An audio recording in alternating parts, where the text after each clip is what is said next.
Bonjour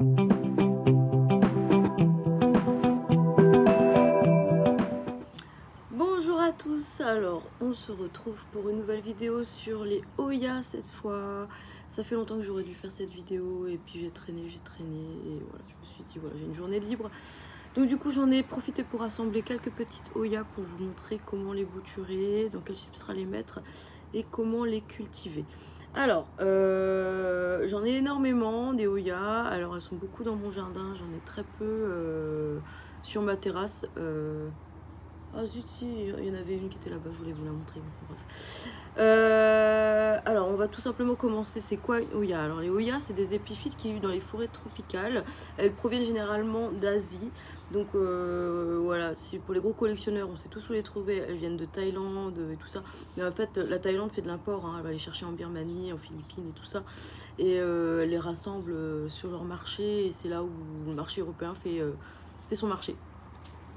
Et nous les apporte. Et puis après il y a la Hollande, hein, mais bon voilà, la Hollande importe on va dire les classiques comme les Carnosa et tout ça. Il faut vraiment chercher du côté des pépinières un peu spécialisées dans les épiphytes type orchidée pour trouver des superbes Oya un peu plus rares. Donc on va commencer par leur culture. Donc je vous ai dit que ça venait des forêts tropicales et c'était des épiphytes. Donc du coup ce sera un substrat pour épiphytes. Donc je vais vous en montrer une par exemple. Ah bah tiens. Généralement lorsque nous on les achète ici, elles sont comme ça. Donc voilà, celle-ci c'est la Imperial je ne sais quoi, Imperial Black Queen, je sais plus. Elle fait des feuilles toutes noires lorsqu'elles sont neuves. C'est pas la Pupicalix, hein. La Pupicalix je la connais, c'est pas du tout celle-là, c'est encore une autre. Donc elles sont dans un substrat comme ça. Voilà, c'est que des écorces de coco. Voilà, c'est que des écorces en fait. Hein. Et les racines sont agglomérées dessus. C'est-à-dire que, voilà, vous voyez, c'est le parfait substrat pour elle. Je l'ai sorti du jardin, il y a des fourmis, super. Et vous voyez, c'est au sec. Donc du coup, elle vit très bien comme cela. Mais moi, j'ai un taux d'humidité qui est suffisant pour elle. C'est-à-dire que moi, ici à La Réunion, je suis à plus de 60% là, à l'heure actuelle. 40% en hiver et 90% en été. Là, je suis entre deux saisons, donc je suis plus à 60, mais voilà. Donc du coup, les Oya se plaisent et je peux les tenir au sec comme ça. Vous aussi, vous pouvez. Mais c'est pas des succulentes non plus, hein, donc laissez-les pas sécher complètement, hein, sinon elles vont jamais pousser. Hein. Celle-ci, je vais la rempoter, hein, parce qu'en substrat racé, parce que voilà, elle va, bon, on va plus s'y plaire hein, dessus. Hein.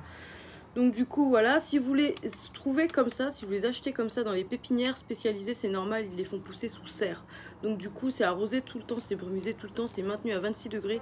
Et donc du coup ils peuvent se permettre de les arroser tout le temps.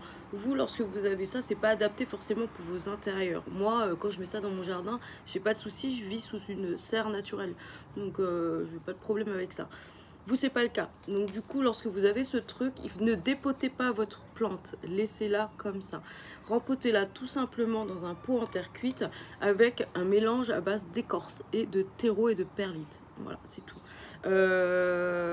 C'est un peu une déviance du substrat racé dont je vous parle régulièrement, qui est adapté pour les philodendrons, les syngoniums et tout ça.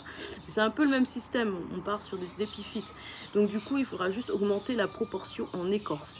Donc là, vous inversez entre le terreau et l'écorce. C'est-à-dire que là, vous mettez 50% d'écorce, 40% de terreau et le reste en perlite vermiculite.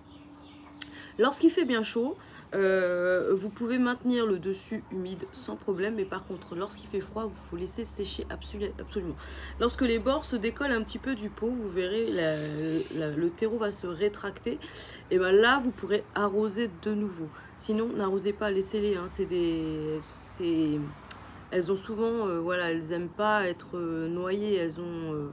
les feuilles le feuillage est souvent assez épais pour tenir suffisamment longtemps. Donc du coup, voilà pour le substrat idéal.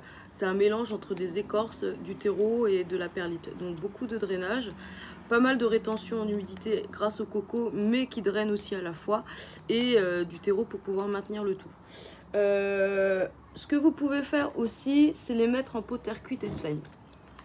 Donc là, c'est le cas pour cela. C'est une espèce de potiche de bouture que je m'étais amusée à faire pendant le confinement. Ceux qui me suivent sur Instagram, voilà, m'ont vu la faire. Donc du coup, c'est juste un mélange de sphène, coco, peau, terre cuite. Lorsque j'ai lancé la bouture, en fait, j'ai maintenu les boutures avec une soucoupe d'eau au fond, remplie d'eau tout le temps, et ensuite ça remontait par capillarité via la sphène, via le pot terre cuite, et ça a permis aux plantes de s'enraciner, voilà, au lieu de les mettre en eau. Donc du coup là elles sont en sphène, elles vivent très bien en sphène. C'est pas des boutures énormes comme ça hein, que j'avais faites, elles ont juste poussé là, hein. J'ose même pas regarder dedans pour dépoter, c'est des boutures que j'avais faites pour une copine, et je sais même pas comment je vais tout séparer, enfin bref. Parce que je dois lui envoyer. Donc là, il y a par exemple, il y a une Oya Lisa Australis, c'est la Oya Australis variegata. Là, il y a une Oya Kerry, donc vous la connaissez, on la distribue beaucoup durant la Saint-Valentin. Je me demande si c'est pas un peu la splash celle-là, quoi, parce que voilà, elle est un peu. Donc, alors si vous avez juste un petit cœur comme ça sans le tronc, laissez tomber, hein, et vous aurez jamais la tige. Hein. Il faut une tige hein, pour pouvoir faire partir un truc comme ça, quoi. Voilà. Sinon ça sert à rien. Là il y a la Obovata variegata. Je sais plus c'est laquelle aussi. La splash sûrement. Là il y a la Sunrise. C'est l'Obscura en fait. Hein. La Daireki. Je sais plus son nom exact. Enfin bref, il y en a plein. Donc si vous voulez vraiment changer de substrat et que vous l'avez acheté en jardinerie type comme ça. Donc ça par exemple, c'en est une que j'ai pas rempotée, que j'aurais peut-être dû, mais bon, j'ai pas eu le temps. Donc ça, je l'avais acheté en jardinerie à l'époque. Et voilà, normalement elles sont dans des substrats comme ça. Donc les Oya, ça se rempote pas tous les 4 matins. Hein. Ça veut dire que ça peut vivre très longtemps dans le même truc à partir du moment où vous mettez de l'engrais. Hein. Alors de l'engrais à orchidée, ça leur va bien aussi. Hein. Donc du coup, voilà, elle a poussé là-dedans. C'est plutôt des substrats comme ça. Essayez de dépoter et de mettre en sphène en fait. Lorsque vous avez des substrats de jardinerie, voilà, là vous pouvez essayer de dépoter. Flûte, mais elle s'est pété la figure le truc. Génial. Et donc voilà, mais sinon un autre type de substrat c'est vraiment sphène, coco et tout ça. Là la bouture est terminée puisqu'elles sont vraiment enracinées, donc du coup vous pouvez laisser sécher la sphène sur le dessus. Là regardez, c'est sec en fait, c'est pas mouillé, hein, c'est à peine humide. Voilà. Et vous bassinez de temps en temps lorsque le dessus est bien sec. C'est tout ce qu'il y a à faire. Hein. Elles sont super simples. Par contre, si vraiment voilà, vous avez du mal avec la sphène, avec les écorces, vous pouvez jouer aussi avec de la pouzzolane. La pouzzolane ou de la pumice, qui est équivalent de la pierre ponce. Ou, moi c'est des scories, hein, mais c'est la même chose. Ou, voilà, qu'est-ce qu'il y a d'autre? De la kadama, si vous préférez aussi. Ça c'est pour les terroirs bonsaï. Donc du coup c'est ça. C'est un mélange hyper drainant. Donc ça c'est la Oya... Oh ça y est. La Oya compacta. Que j'ai depuis plus d'1 an. Du coup, vous voyez, elle est assez grosse. Elle était toute tricky quand je l'ai eue. Voilà, ça fait. Je l'ai rempotée une fois depuis que je l'ai eue, hein, c'est tout. Hein. Et je pense que ce sera dans 3 ans, le prochain rempotage. Donc, du coup, vous voyez, il y a 70% de cailloux là-dedans. Tout le reste, c'est du terreau. Et là, bah, elle va bien, quoi. J'ai pas de soucis. Alors, celle-ci, la compacta, elle est sujette. Faites gaffe.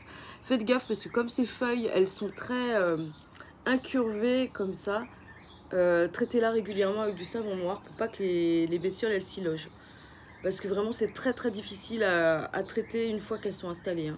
Vraiment, il faut y aller au pulvérisateur pour vraiment tout défoncer là-dedans. Parce que c'est vraiment pas, voilà, c'est vraiment pas facile. Alors, les Oya aiment les très bonnes expositions, c'est-à-dire c'est vraiment comme des succulentes.